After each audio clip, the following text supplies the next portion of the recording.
नमस्कार, बहुत स्वागत है आपका INS 24/7 में। मैं हूं आपके साथ नदीम अहमद। वक्त हो चला है दो प्रदेश खबर विशेष का। चलिए बुलेटिन की शुरुआत मध्य प्रदेश की खबर से करते हैं।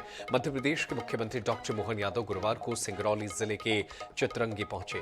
इस दौरान उन्होंने आयोजित कार्यक्रम में शामिल होकर मंच से लाडली बहनों को संबोधित किया और प्रदेश की लाडली बहनों के अपार समर्थन के लिए उनके प्रति आभार व्यक्त किया। जिसके बाद सीएम डॉक्टर मोहन यादव को सभी लाडली बहनों ने बारी बारी से राखी बांधी और उन्हें शुभकामनाएं दी।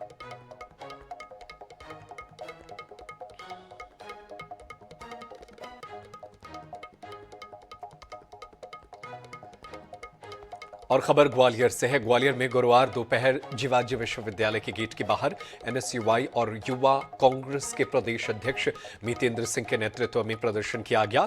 जीवाजी विश्वविद्यालय से संबंध बी.एड कॉलेजों में हुए फर्जीवाड़े और बीबीए सहित अन्य संकायों में विद्यार्थियों के लिए सीटें बढ़ाए जाने की मांग सहित अन्य मुद्दों को लेकर प्रदर्शन किया गया। युवा कांग्रेस के प्रदेश अध्यक्ष मितेंद्र और एनएसयूआई के प्रदेश अध्यक्ष आशुतोष चौकसे को पुलिस ने गिरफ्तार कर जेल भेज दिया गया है। जब हंगामा कर रहे छात्र नेताओं ने पुलिस के बैरिकेड्स पर चढ़कर जीवाजी यूनिवर्सिटी में अंदर जाने का प्रयास किया तो पुलिस ने हल्का बल प्रयोग कर उनको खदेड़ दिया। वहीं इस मामले को लेकर मौके से जायजा लिया हमारे संवाददाता जावेद खान ने।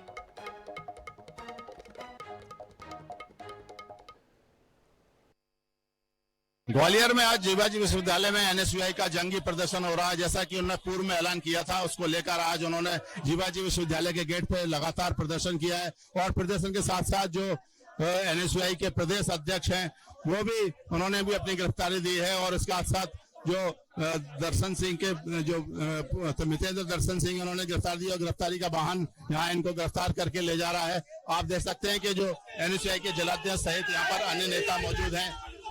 अरे वंश भर के यहाँ से ले जाया जा रहा है। हम लोग लाठीचार्ज में हमें चोट लगी है, पर हमारे पास हमारी और लाखों छात्रों की आवाज को दबाने का प्रयास किया गया। गिरफ्तारी हमारे पूरी जो भारत प्रदेश अध्यक्ष जी के नेतृत्व में गिरफ्तारी हुई है।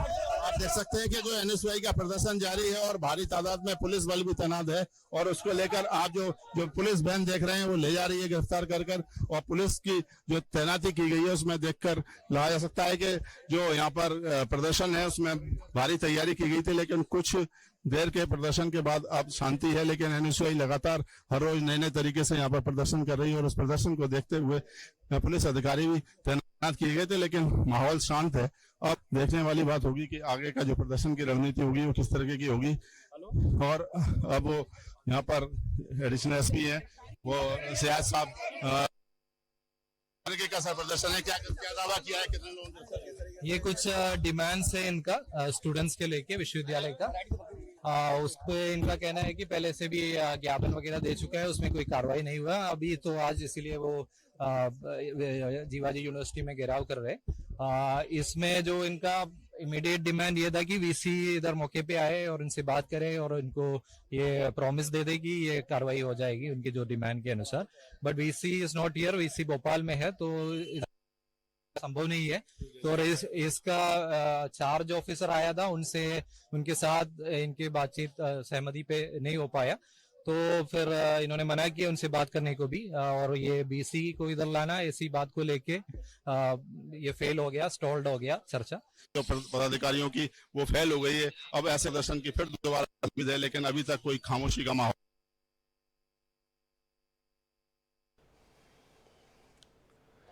और दिल्ली में बेसमेंट में हुई घटना के बाद जिला प्रशासन की ओर से सुरक्षा के मद्देनजर सख्त कार्रवाई की जा रही है। 2 दिनों में कोचिंग सेंटरों सहित 34 से ज्यादा संस्थानों पर सुरक्षा प्रबंध सहित कई खामियों के कारण सील करने की कार्रवाई की गई है। कलेक्टर आशीष सिंह ने चेतावनी दी है कि अब बेसमेंट का उपयोग सिर्फ पार्किंग के लिए होगा। इसके लिए भवन संचालकों को 1 माह का समय दिया जाएगा।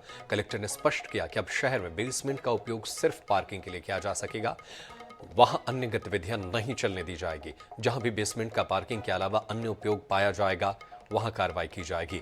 उन्होंने चेतावनी दी कि बेसमेंट में यदि अन्य उपयोग किया जा रहा है तो वह 1 माह में खुद ही हटा ले, अन्यथा रिमूवल की कार्रवाई की जाएगी।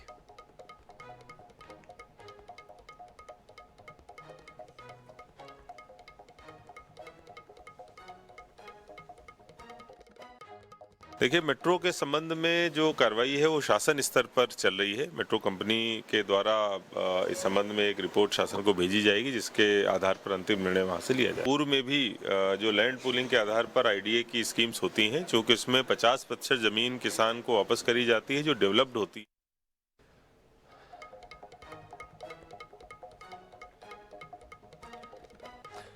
तो अब तक 27 से ज्यादा संस्थानों पर कार्रवाई की गई है। दिल्ली में बेसमेंट हादसे के बाद से अब इंदौर में भी लगातार अधिकारी सक्रिय हैं और लगातार वो कोचिंग संस्थानों का दौरा कर रहे हैं। संस्थानों से ये कह रहे हैं कि अब सिर्फ पार्किंग की व्यवस्था ही बेसमेंट में होगी। और भोपाल के शाहजहानाबाद आंगनबाड़ी केंद्र के मासूम बच्चों के स्वास्थ्य के साथ खिलवाड़ किया जा रहा है। आंगनबाड़ी केंद्र में शिकायत सामने आई है कि 27 जुलाई को बच्चों के लिए जो नाश्ता आया, उस नाश्ते के सांभर में बड़ी बड़ी झिल्लियां निकली। संचालिका हसीना बानो ने बताया कि इस संबंध में लिखित शिकायत परियोजना अधिकारी से की है। मामले में हितग्राही और संचालिका से चर्चा की हमारे भोपाल संवाददाता सनी मालवीय ने। आंगनबाड़ियों के रख रखाव के लिए महिला बाल विकास द्वारा करोड़ों रुपए का फंड दिया जाता है, लेकिन इसका उपयोग सही ढंग से नहीं किया जा रहा है। ऐसे कुछ मामला राजधानी भोपाल में सामने आया है, जहां पर बच्चों के स्वास्थ्य के साथ खिलवाड़ किया जा रहा है। बच्चों के भोजन में जो है इल्ली निकली है। इस वक्त मैं मौजूद हूँ आंगनबाड़ी केंद्र पर, कुमारपुला शाहजहानाबाद पर स्थित है, वार्ड क्रमांक 11 पर। यही आंगनबाड़ी की बात की जाए तो मैं मौजूद हूँ इस जगह पे, और यही आंगनबाड़ी में जो है बच्चों के खाने में जो है इल्लियां निकली थी, और बड़ी संख्या में देख सकते हैं आंगनबाड़ी की जो स्थिति मैं आपको दिखाना चाहूंगा। बच्चों को जो है सही ढंग से जो है खिलौने भी नहीं मिल पा रहे हैं। खिलौने की स्थिति आप देख सकते हैं, खेलने के लिए खिलौने नहीं है, लेकिन करोड़ों रुपए का फंड जो है महिला बाल विकास द्वारा दिया जाता है।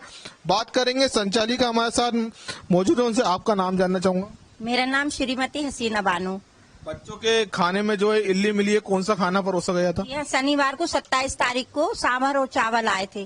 खाने की गुणवत्ता तो शुरू से ही खराब है, लेकिन उस दिन तो हद ही हो गई कि इल्लियां निकली। सांभर और चावल हितगिराई स्वयं मिला के अपने बच्चे को खिला रहा था, तो देखा तो उसमें 5-6 इल्लियां ऊपर आ गई। हितगिराई भी ये बैठी हुई है। अच्छा, आपने शिकायत नहीं करी इसकी? शिकायत की थी, हमारे जो अधिकारी हैं उन्हीं से शिकायत करेंगे, और जो समूह वाले हैं उनको भी बुलाया तो वो लोग आए भी नहीं, और उन्होंने कहा ठीक है आगे से नहीं होगा। आपकी बच्ची आई थी यहाँ पर? हाँ, वो छोटी बच्ची आई थी मेरी, तो वो मैं खाना खिला रही थी उसको, तो देखा उसमें इतनी मोटी मोटी इल्लियां, और पुड़ी वगैरह जो आती है इतनी टाइट आती है कि बच्चे खा भी नहीं पाते हैं। खाना वाना अच्छा नहीं आता, और बाकी ये खिलौने वगैरह हैं ये भी सब टूटे वूटे। मैम से हम बोलते तो वो कहती है अभी आते ही नहीं, बस। और देखते हैं हितग्राही भी साफ तौर से बता रहे थे बच्चों को जो है सही तरह का जो भोजन है वो परोसा नहीं जा रहा, गुणवत्ताहीन भोजन है। करोड़ों रुपए जो है आंगनबाड़ियों को दिए जाते हैं, लेकिन सही ढंग से इसका संचालन नहीं किया जा रहा। अब देखना होगा इस मामले में क्या कुछ निकल के सामने आता है। कैमरामैन श्रीकांत झा के साथ सनी मालविया, INS न्यूज भोपाल। इंदौर में करोड़ों रुपए की धोखाधड़ी करने वाला आरोपी को क्राइम ब्रांच ने गिरफ्तार किया है। आरोपी 1 साल से फरार चल रहा था। अपने भाई के साथ 10 साल से दुबई में रहकर अंतर्राष्ट्रीय बाजारों में कमोडिटी उत्पादों का व्यापार करता था। इंदौर की कंपनी से डकार, सेनेगल, पश्चिम अफ्रीका तथा आबिदजान पश्चिम अफ्रीका के लिए चावल का निर्यात कराया था। 30 कंटेनर चावल के भुगतान के बदले में फर्जी भुगतान की रसीदें भेजी थी। बता दें कि आरोपी मूलतः हिमाचल प्रदेश का रहने वाला है। क्राइम ब्रांच इस धोखाधड़ी में शामिल आरोपी के भाई की तलाश कर रही है। विदेश में रहने के कारण आरोपी की गिरफ्तारी में कठिनाई आ रही है। आरोपी जैसे ही अमृतसर एयरपोर्ट पर पहुंचा, वहां पुलिस ने उसे दबोच लिया। क्राइम ब्रांच में IPC सेक्शन 420 470 के तहत केस रजिस्टर किया कर इन्वेस्टिगेशन में लिया गया। इसमें इंडियन जो दुबई में इंडियन एम्बेसी के माध्यम से वो जो स्विफ्ट की जो रसीदें थी उनको चेक कराया गया, तो ये पाया गया कि वो फर्जी रसीदें बैंक के द्वारा जारी नहीं की गई थी। तो इस पर से दोनों को आरोपी बनाया गया था। इसमें मास्टरमाइंड नितिन अभी फरार है। तो इसमें चूंकि ये दोनों दुबई थे और दुबई से आ नहीं रहे थे, इसमें लुकआउट सर्कुलर और रेड कॉर्नर नोटिस भी जारी किया गया था। फिर उसके बाद नीरज जब यहाँ पर अमृतसर आया अपनी फैमिली से मिलने, तो तभी अमृतसर पुलिस के द्वारा उसको जो एयरपोर्ट पर ऑफिसर्स के द्वारा उनको पकड़ा गया। उनके द्वारा क्राइम ब्रांच को खबर की गई। क्राइम ब्रांच तत्काल वहां पहुंचकर ट्रांजिट रिमांड लिया जाकर उसको यहाँ पर लाया गया, और इसको जो माननीय न्यायालय के समक्ष पेश किया जाकर उसकी 4 तारीख की पुलिस रिमांड उसको मिल गई है। और उधर सागर जिले में बारिश का कहर जारी है। बारिश के मौसम में दूषित पेयजल का सिलसिला थमने का नाम नहीं ले रहा है। जिले के मैहर और देवरी के बाद अब ग्राम पंचायत ढाना में कुएं का दूषित पानी पीने के कारण 2 गांवों के 36 लोग बीमार हो गए हैं। सभी को उल्टे दस्त की शिकायत हुई है। इनमें 15 मरीजों की हालत गंभीर बताई जा रही है। स्वास्थ्य विभाग की टीम हालातों पर नजर बनाए हुए है।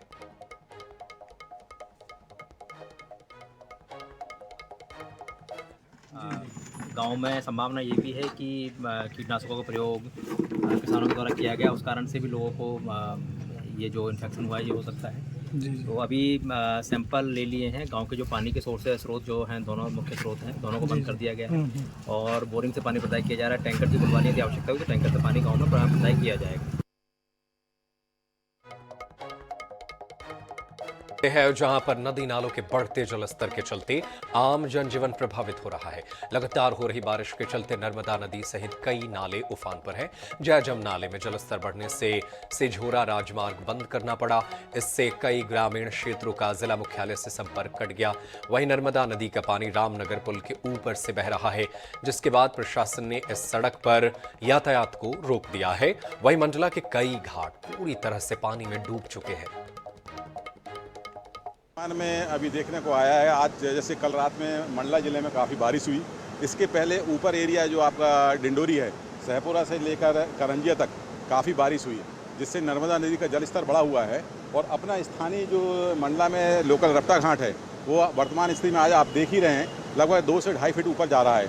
इसके साथ साथ आपका रामनगर के पास जो पुल पड़ता है नर्मदा जी का, वो भी इस समय लगभग 1.5 से 2 फुट ऊँचा जानकारी मिली है कि ये सब बढ़ा हुआ है।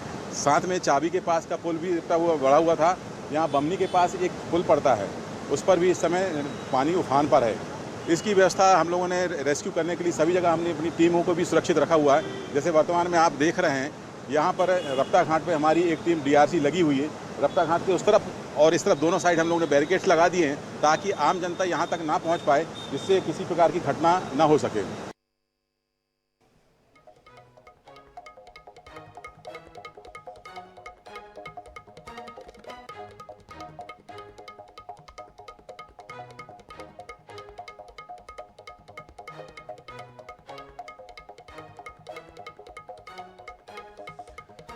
तो लगातार नर्मदा नदी मंडला के पास उफान पर बह रही है। लगातार जल स्तर बढ़ रहा है और आसपास के इलाके के लोगों को लगातार डरा रहा है। प्रशासन ने कई पुलों को बंद कर दिया है, क्योंकि इन इलाकों में पुल के ऊपर से पानी बह रहा है, जिसके बाद से आवागमन को रोकना पड़ा। मंडला की ये तस्वीरें आप तक पहुंचा रहे हैं। रामनगर पुल के ऊपर से पानी बह रहा था, जिसके बाद से प्रशासन ने पुल पर आवागमन रोक दिया। बीजापुर के नेल्स नारसिक गंगालूर मार्ग पर जमकर भ्रष्टाचार किया गया और PWD अधिकारियों से साठ-गांठ कर पैसों का बंदर बाट कर लिया गया। जब पहली हुई, इतने में ही 2 किलोमीटर की सड़क बह गई। इस सड़क को बनवाने में कई जवान शहीद भी हो गए थे और पहले ही बारिश में यह सड़क बह गई। वहीं सड़क पर भ्रष्टाचार को लेकर गुरुवार को CM विष्णुदेव साय से शिकायत की गई, जिसके बाद CM साय ने कहा कि भ्रष्टाचारियों को बख्शा नहीं जाएगा और कड़ी कार्रवाई की जाएगी।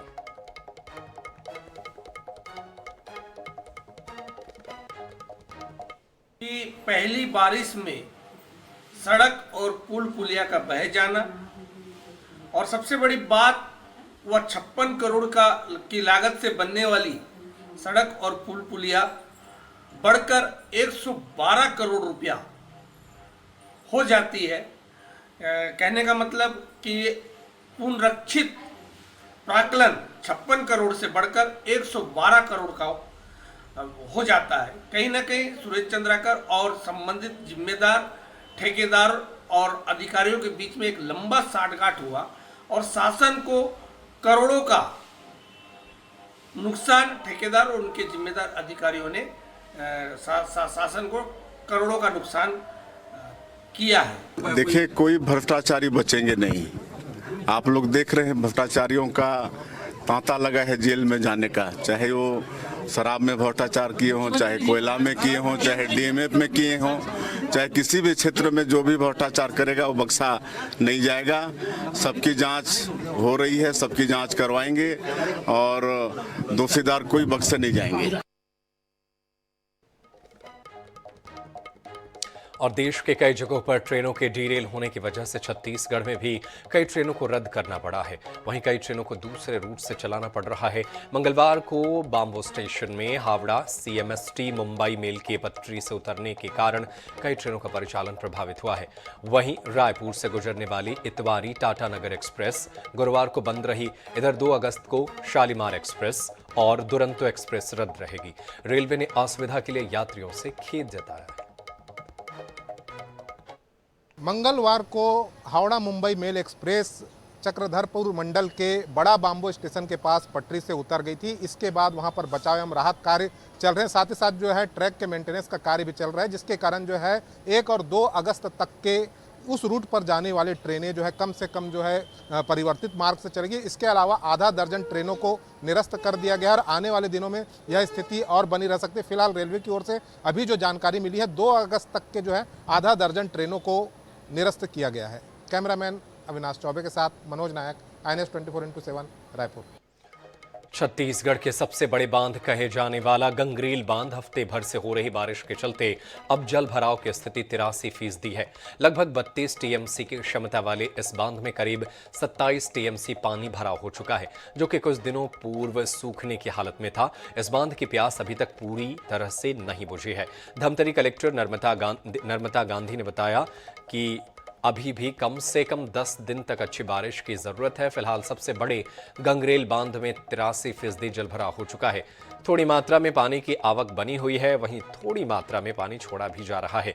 धमतरी जिला प्रशासन के मुताबिक ये पानी जून 2025 तक के लिए काफी नहीं है। अगर गंगरेल 100% नहीं भरा तो 2025 में फिर जल संकट पैदा हो सकता है। बता दें कि गंगरेल बांध अपने 3 सहायक बांधों की पूरी क्षमता के साथ भिलाई इस्पात संयंत्र, रायपुर सहित कई जिलों में सिंचाई, निस्तारी और पेयजल की आपूर्ति करता है।